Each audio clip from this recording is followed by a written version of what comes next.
folks, and welcome to this dimly lit version of Inside the Song. Tonight, on this episode, we're going to take a look at one of the songs from Isolation Dreams that's caused a little bit of a strange reaction in some people. And that is a song called Just Be, Trouble Edit. Now, when I recorded this whole album, in fact, the album came to be during the first sort of 4 to 5 months of the COVID lockdown. And we all ran a wide variety gamut, the heights and depths of emotions in that time. From thinking that we would be, the kids were going to score an extra week off school for March break. Maybe we'd get an extra week off work or something like that out of the year. It wasn't the 15-day lockdown that we had originally been told to expect, obviously. It's turned into much more. And what the Just Be Trouble Edit song is a rather serendipitous look at this lockdown period from a poem that I wrote many years previous. I believe it was in 2015. I guess I don't need these, but it's kind of a comfort zone to have headphones on for me, so I'll keep them on. It's the audio engineer's version of a weighted blanket, I guess you could say. So the poem that I recited in there was something I wrote in 2015, and I just wrote it as a poem. It was just thoughts in my head. And if anybody out there watching this writes as well, you understand that the press to get something out, something that's been weighing on your mind. And I'm happily able to report that I've had a few more things lyrical based weighing on my mind lately that need to come out. I and many other creative folks have felt a surge of inspiration and then an absolute desolation at the same time from this, as I'm sure we all have. But, and being creatures of habit, I think we, as much as sometimes we resent our schedule, we need our schedule. And when that schedule is not there and we're left to our own devices, then we're left only to act upon those things that we before thought were only daydreams or impossibilities. So for me, the start of the lockdown had a bit of I don't want to say a panic, but a bit of a like, wow, what am I going to do with all this time? And then I started thinking about all of the things that I had as notes on my phone for songs, whether it's in the notes or in audio recordings, songs that I had demoed just up here in my studio so that I wouldn't forget them. And I thought, if I'm gonna have the time, I better make use of the time. And so began the birth of Isolation Dreams. And it's funny, it's like if you Google yourself, right? I mean, like maybe 10 or 12, 15 years ago, whatever, that became a thing, Googling yourself to see what the internet knew about you. And a few weeks after the release of Isolation Dreams, which was July 20th, 2020, when all of the promotion things that I had signed up for and bought into were to have kicked in, that took the album to iTunes and Apple Music and Spotify and Deezer and Amazon and all the rest of those things. Once those were supposed to have kicked in, I Googled Isolation Dreams and I found some very revealing stuff. Like Isolation Dreams actually kind of became a hashtag for all of the nightmares that people were experiencing during isolation and things that people were seeking counsel on. And it's very strange For me, as very much an introvert, very much a hermetic type of person, it I have really no negative effects from this COVID. I mean, there's been, as anyone can attest to, a loss of income, and thankfully I've been able to take some of my teaching schedule online. But other than that, it's not affected me. It's not made me panic. It's not made me worry. It's not made me, I don't know, I hate to say it if you're watching this, it's not made me really miss anybody. This social interaction for me is something that I do if I have to, and if I don't have to, I'll do something else. So, anyways, back to the topic at hand. I see my audio meter's peaking a little high here, so I'm going to pull that down a bit. So moving back to the Just Be Trouble edit, one of the first fellas that purchased the album, if it's funny, he emailed me a few days later and he's like, Mark, you've got to check out what happened to this track. It sounds awful. I think something got messed up somewhere in the duplication or in the mastering or something. It just sounds terrible. And I was like, I meant it to be that way. And I exactly did mean this song to sound awful. Like I said at the beginning of this discussion here, the song as a piece of poetry, it's about general dissatisfaction with what you see about you. It's also about finding a sense of self-empowerment in there as well. And through it all, despite that discontent, there's the positivity of the message. Don't give up, don't give down, don't give in, or even in between, just be.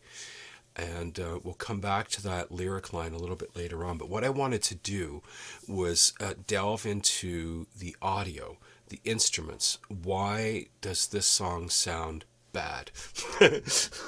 So without going into a screen share thing, what I'm going to do is I'm just going to pop into my DAW, my digital audio workstation, and I'm just going to go to the beginning of the song here, and I'm going to solo a few instruments, which means that I'm going to separate them from the mix so that you can hear them on their own. Now, the first track that I'm going to play you is the piano, because it's kind of the one that starts off the song. Now, the piano wasn't played on a piano. It was played on my one of my guitars, using a Roland GR55 guitar synthesizer, using my favorite guitar in the world, a Godin ACSA nylon string guitar, which has a pickup in it that lets me interface with this synthesizer, and essentially lets me play all of the sounds of a really cool high-end synthesizer with my guitar. So what I was able to do is I called up a piano patch or a piano sound, and the wonderful thing about the synthesizer is I don't even have to have my guitar in tune to play it, because it will automatically correct the pitch reference for each string.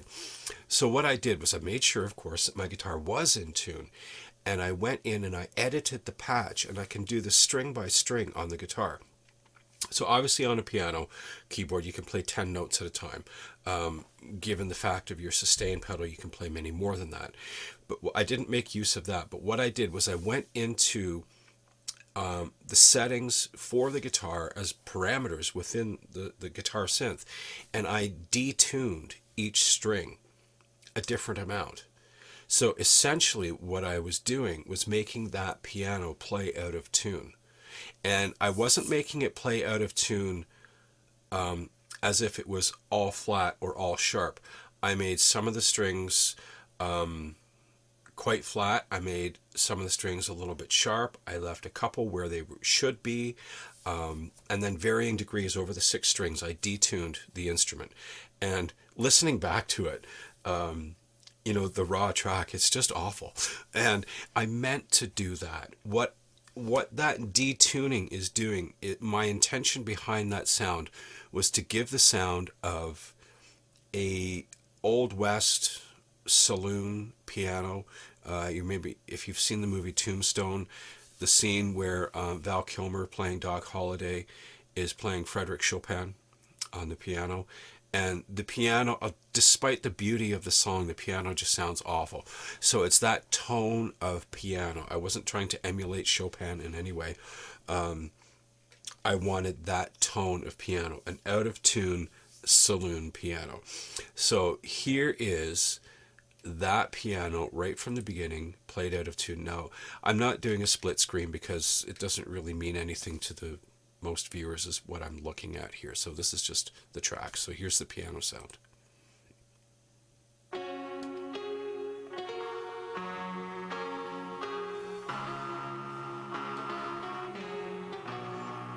So there's missed notes.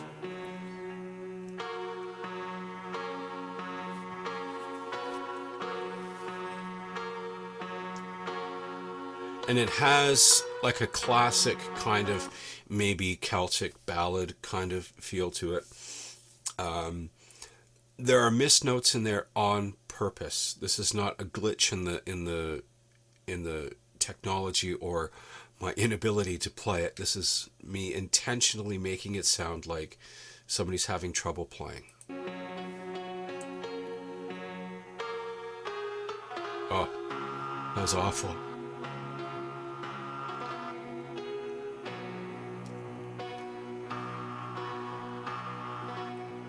So anyways, so going back to there, so I'm going to unsolo the piano. The next thing that came in was an accordion. And so what I was hoping to do is to capture, what we know of as a bit of a, and I hate to use the analogy of using like wartime Europe. But in Europe, where World War II essentially started, to capture some of the musical things about Europe. And one of the things was the accordion, which I brought in. And the accordion was left in proper pitch. But that was my homage, I guess you could say, to the gitane, the French gypsy sound. So what this is you're hearing is an accordion that's not playing really in time. I'm playing roughly, well, I'm playing in the same key, but I'm playing against the basis of an instrument that's out of tune. So here's the accordion all on its own.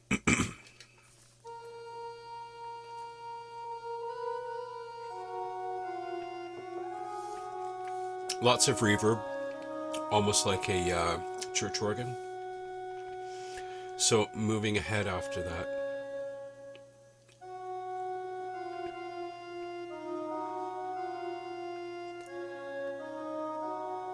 So far what the instruments are doing is it's like they're trying to find their place with each other. Now, if I play the piano and the accordion together, you'll hear what I mean. They're not in sync.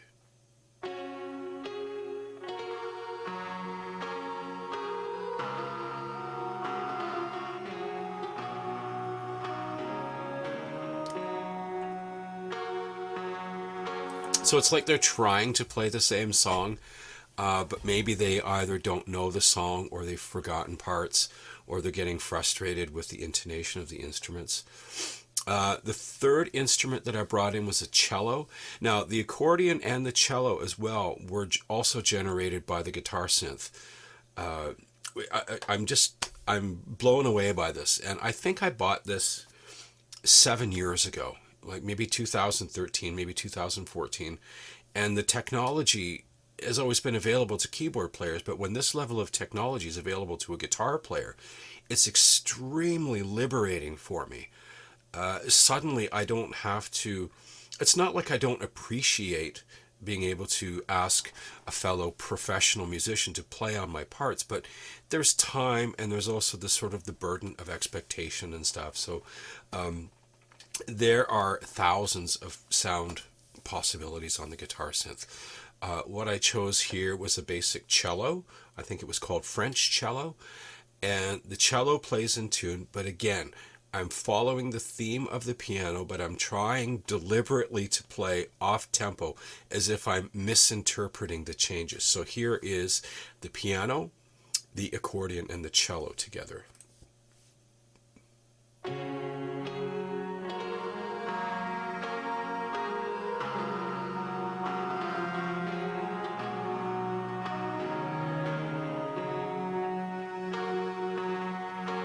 And so what the cello actually does, because there isn't a bass part in this song, I'm using the cello as a bass in many ways, using the lower register of the cello to kind of lead the changes as if I were playing bass guitar. And one of the things that I did to add to the level of discomfort of this song was I miscued some leading notes in there to make it sound like the chord was going to go somewhere but didn't, or it went somewhere too late, or it went somewhere slightly early, or maybe off pitch. Maybe I picked a wrong note out of the chord to accent. And again, these are all very deliberate, me trying to convey the level of discomfort and sort of discombobulation while still trying to make something beautiful with music. So you can imagine these three musicians coming together to try to make sense of the situation. So we'll continue on from there.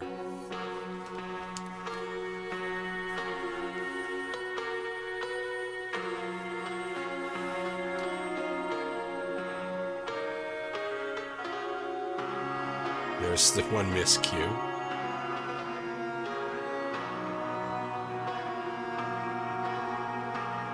And again, all of these miscues and stuff were very deliberate. I did those on purpose. The idea behind this song, again, the treble edit, and that there's a good point to bring up now. When I explained to the fellow that I mentioned earlier that these instruments were made to sound like this. Now, he was listening to this through laptop speakers, so the near and far of the reverberant fields of these instruments was not present. The genuine timbre of the instruments was not present. He was basically hearing like maybe 30% of what he should have heard listening through that. And if you're listening to this episode now through your phone, you're going to miss most of what I'm talking about. Because I certainly did not intend in any way for this music to be understood through phone speakers or computer speakers. I don't think that way, so I wouldn't compose or record that way. The next thing that came in was a choir. Now, what I wanted the idea behind the choir to do was like the angels' voices, something in the back, something unifying, something uniting. Generally, when we hear, what would be called a choir pad, it has a calming feel. Where we get that from, I don't know, but I meant it to sound like angel choir, and maybe something you would hear in a church again, which would lend a lot of calmness to people. So here is, from the beginning, the piano, the accordion, the cello, and the choir.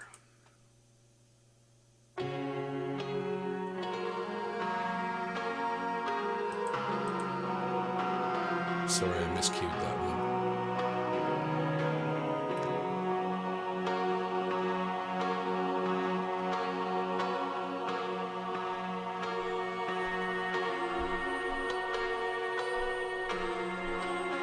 So you get the idea of all of the out of tuneness and discombobulation of there. I'm just going to run this back and play the choir part again because I miscued the first part. And again, this is from my guitar synthesizer.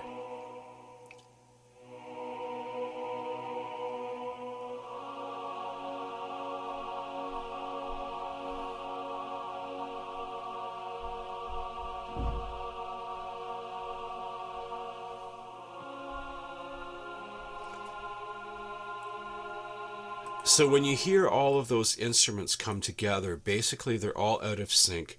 They're not in tune with one another. It sounds like they're trying to play the same song, but they don't actually know the proper arrangement of the song. So the vocal part, getting to that, because that was actually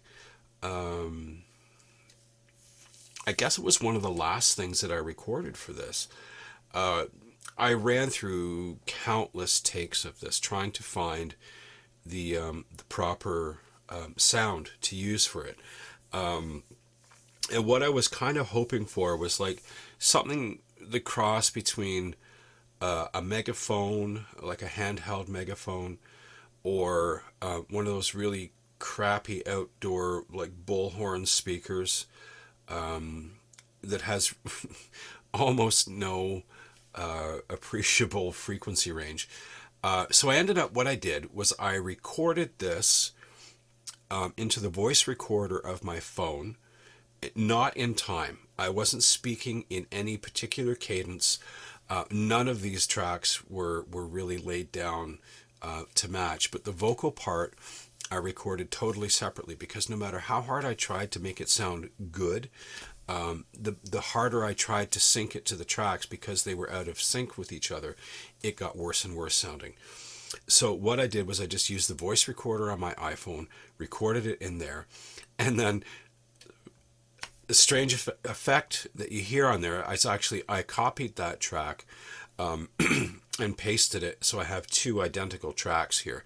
One I called Cup Vox, and the other one I called Fuzz Vox.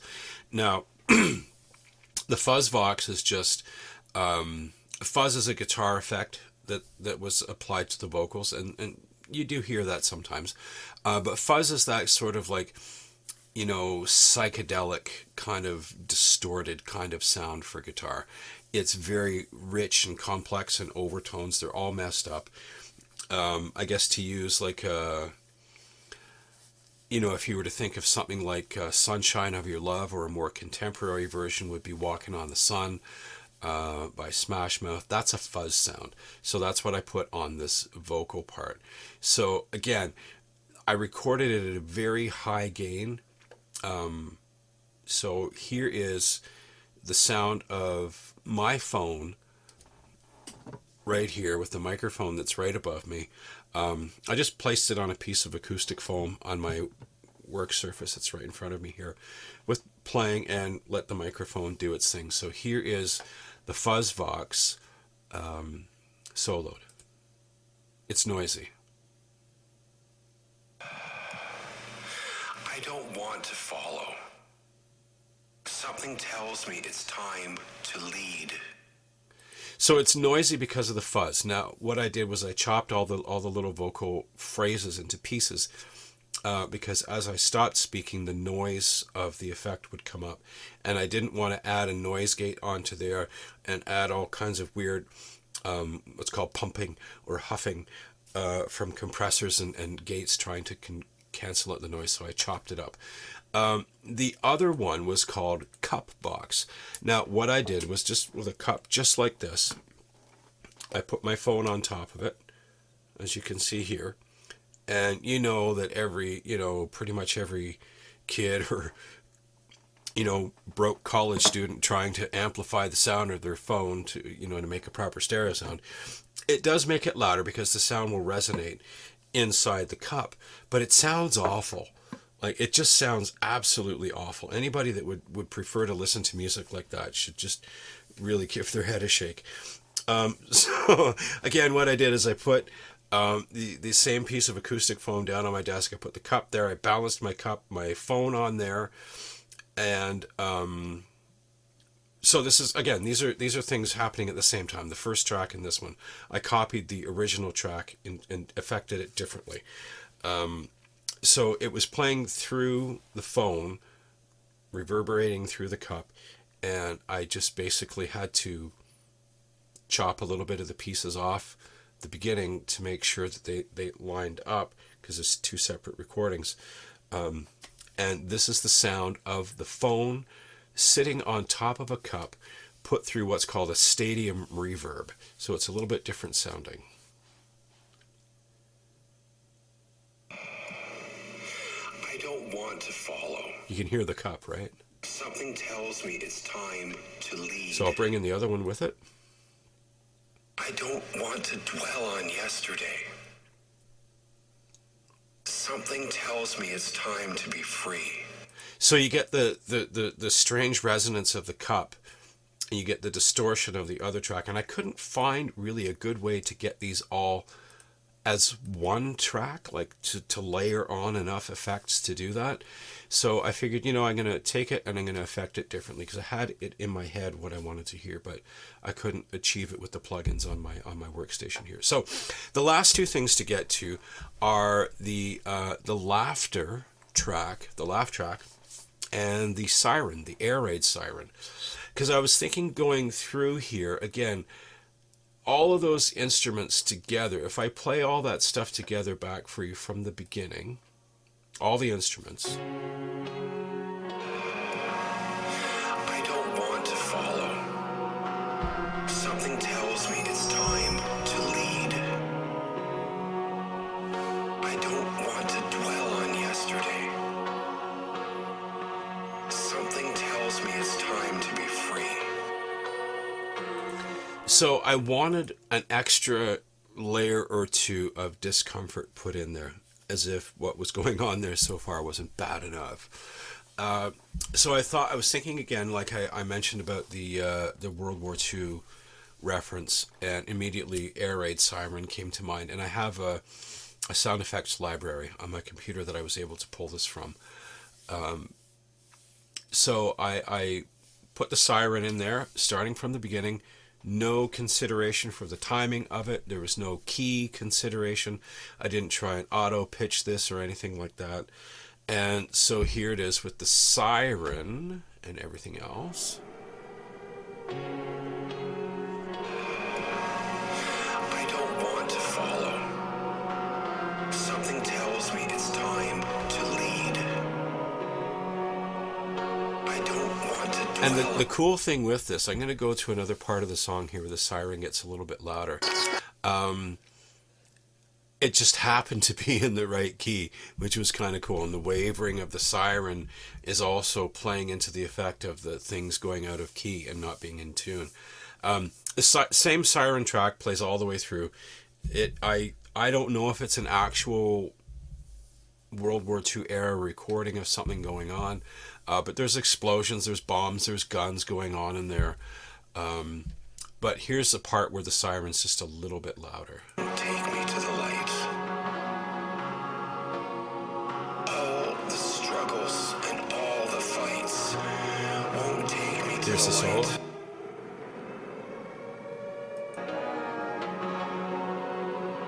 Don't give Hear it up. in there. Hear it louder. Don't give in.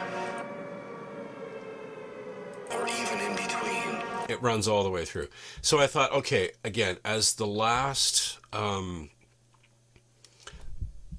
sort of stick it to you for the discomfort, what could be worse than a laugh track in a song that's about a global pandemic? And you pretty much know that laugh tracks are artificial, and a lot of people wore a brave face and probably had a lot of artificial laughter in the early part of the COVID lockdown. And so the counterpoint, I guess you could say, of the laughter and the siren was the desperation of people facing what we're facing, and trying to keep a brave face through it all, with some laughter. You probably noticed on your social media feeds, people were posting a lot of comedy things.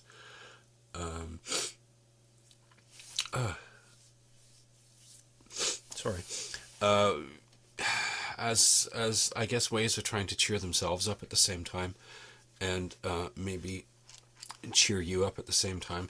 So I'm just going to play a bit of the siren and the laugh track together. These were the last things that got added in. These were the things that really hurt.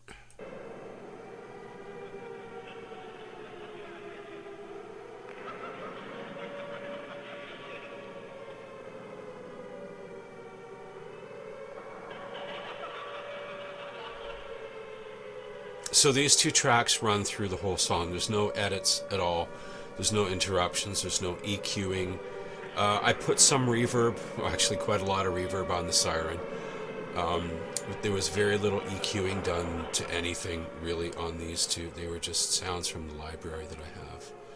Here comes a laugh. So I didn't try to time those laugh tracks in any way. I just took the laugh track, inserted it on its own track, and I thought, I'm going to see how this goes. So what I'm going to play for you now is everything together, the way that you maybe have heard it on the CD or on the recordings or streams available online. Here's 2 vocal tracks, cello, piano, laugh track, siren, accordion, and choir. There's 8 tracks coming at you here.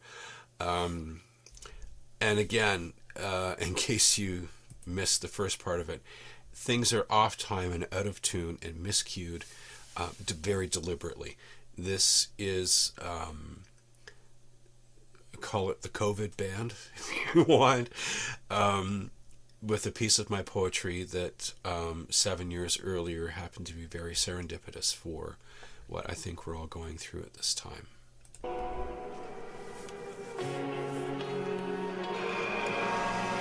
I don't want to follow. Something tells me it's time to lead. I don't want to dwell on yesterday. Something tells me it's time to be free. And if I hold on to what I can't change, who's to say it's worth the fight? And if I hold on to what I have now, will it take me to the light? All these struggles, all the fights, won't take me to the light.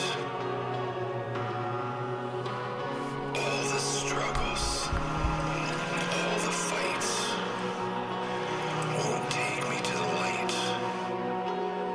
That's where I want to be. So the overwhelming or the inevitable message, I guess, is no matter how much we're trying to fight it, we're trying to find some kind of relief or release in all of it. All the struggles, all the fights won't take me to the light. That's where I want to be. There's so much. I mean, you talk politically, racially,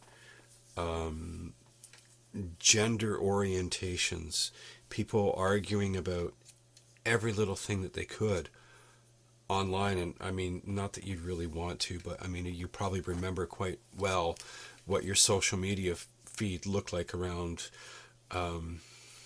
April, May, June, July. It was becoming a real, shit show, if I can use that term. And it's still that way. It's escalating. There's so many things that were going wrong, and I'm thinking that as a test for us, maybe there's somebody up there watching, going, or maybe somebody a little more nefarious watching how we respond to all this. So, anyways, back this whole arrangement of the song was meant to sum up these emotions. It's not a dance tune. It's not a song that I would even expect anybody to want to listen to, unless you really want to get, hammered and bummed out or something, because it's very depressing. But again, through it all is the message of just be. When you're struggling to find a new balance for yourself, some people just I don't know. I saw some people on social media stuff. All they did was just like spend money on everything that they could get, and they're posting pictures of fantastic things. An amazing car they got, an amazing $50,000 renovation or something like that. Well, not everybody had that opportunity. Some people were absolutely devastated, and maybe these people that just went and spent gobs of money on things were compensating. I don't know. But saying those things kind of drove a lot of other people even further down, seeing people bragging about those kind of things. And, there's no other way to deal with any of this stuff, really. So, except trying to deal with it, some people started drinking a lot. Um, I wouldn't say I was the only one who probably could have drank less during that time. Um, but the message at the end: don't give up, don't give down, don't give in, or even in between. What does it mean? Well, if you tell somebody don't give up, you pretty much know what that means. Don't give down. My thought behind that line was don't give in to your lesser motivations or your lesser intentions or whatever. So don't give up, don't give down, don't give in. Kind of the same thing as don't give up. In other words, don't give in to the panic, don't give in to the fear, or even in between. In other words, so anywhere between don't give up, down, in, or in between, don't make an effort to try and change who you are to fit some kind of current that you saw happening, whether it was in social media or on the news or in just a group of friends or something like that. Don't change anything about yourself to follow somebody else's current. Just be. And that's why I repeated it so many times at the end. And I suppose the last, I think, minute and 16 of the song is just the laugh track and the siren, because that is still, this is, I don't know, what's the date today?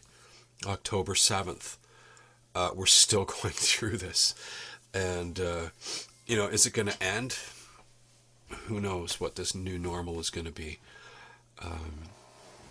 It could be good, it could be not good. We don't know. Anyway, I'm going on for a really long time about this because I think part of the thing is the philosophy and the sort of spiritual element behind the song. I usually try to keep these things under 20 minutes, and I'm never successful. And now I see I'm going on to 37 minutes. So I'm going to sort of wrap it up now. And I doubt anybody's watching now. If you are, maybe give a thumbs up. I hope maybe if you have listened to the songs and listened to the album and together found that this song is really out of place and it's like, what the hell were you thinking? I hope maybe that this explanation on Inside the Song has cleared some of that up for you, because all of those, gross things that you heard in the song were very deliberate. Yeah. So I'll thank you for watching. And stay tuned for the next episode of Inside the Song. I'll pick something else and dig into the whys and wherefores of that one. Thank you for watching, folks. Bye-bye. Don't give up.